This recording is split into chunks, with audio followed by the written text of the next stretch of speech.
CHS Shield Stadium, home to the Collingswood Panthers, built in 1930. It has hosted around 440 football games, 600 soccer matches, 36 field hockey championships, and 88 graduation ceremonies.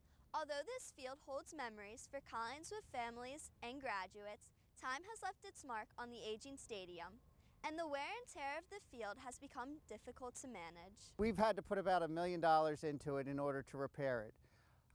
We had to do a similar type of repair about 10 or 15 years ago, and knowing that we had to make this repair begged the question of what should we really do back here? Is it worth putting $1 million into a stadium that would leave us exactly where we are, or would it be better to think bigger and to do some plan that would benefit a whole bunch of other programs in the school? In 2016, the Board of Education began its plan to rebuild and replace the stadium and its surrounding fields, along with improving the elementary school playgrounds and implementing an 18 to 21-year-old life skills program. The families of students with special needs were concerned about an 18 to 21-year-old program.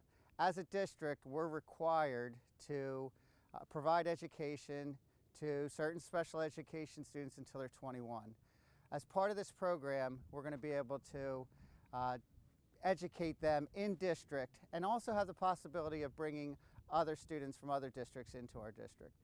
The special education building, I think, is critical because the needs of those students at that age, when they're really preparing to embark upon an independent life, are great, and we need a specialized facility to meet those needs. It's not something that's going to naturally happen in a regular school classroom. Grass fields can become dangerous because of the divots, which can cause sprained ankles and decrease the mobility of an athlete. Damaged fields can also lead to injuries by the unexpected jarring of a ball in play.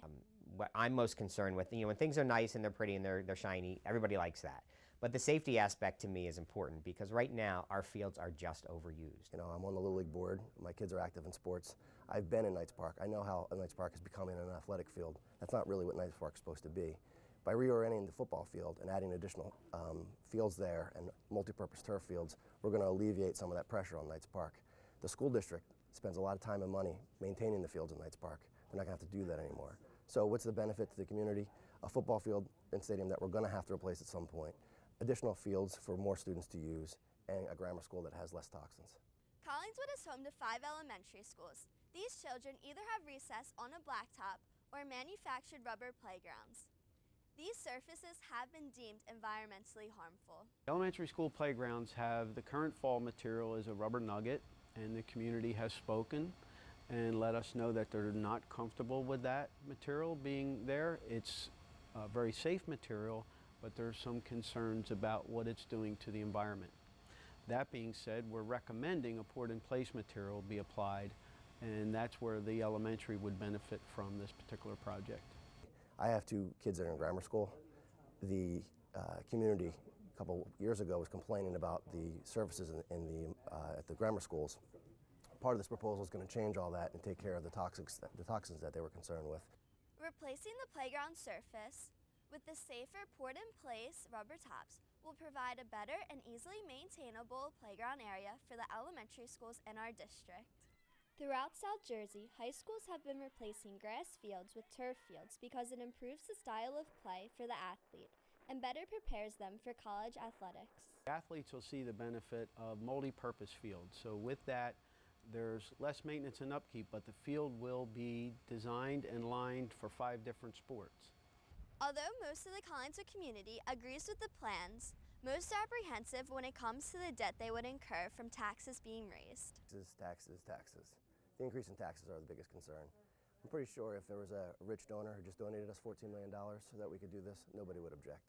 The real concern is that they don't want their tax dollars to go up. I don't think it'll benefit the community. I think it's higher taxes for the hardworking people within the city, and I'm for improvements for the school and things like that. However, I'm working 2 jobs. My wife's working 2 jobs. Taxes in the city or a town are already high as it is, and this would take money out of our pocket. I know that a new stadium would be good for the school. It would bring in possibility for more races to occur at your school. So that would definitely be good for the community. Well, I think a community's schools they're a community resource. And so the better the resources are, the more opportunities we have to do things like, have nice facilities for football games, for marching bands. Another concern comes from the residents along Everett whose yards back up to the current stadium and fields. They have voiced their concern about the increase in traffic and noise along their street. On March 13th, 2018, the Borough of Collingswood voted against the outdoor enrichment project.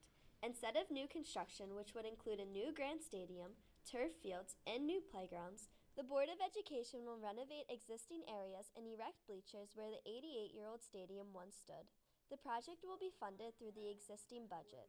Friction remains between the community and Board of Education as new construction budgets remain an issue. I'm Samantha Justis reporting for Panther Productions.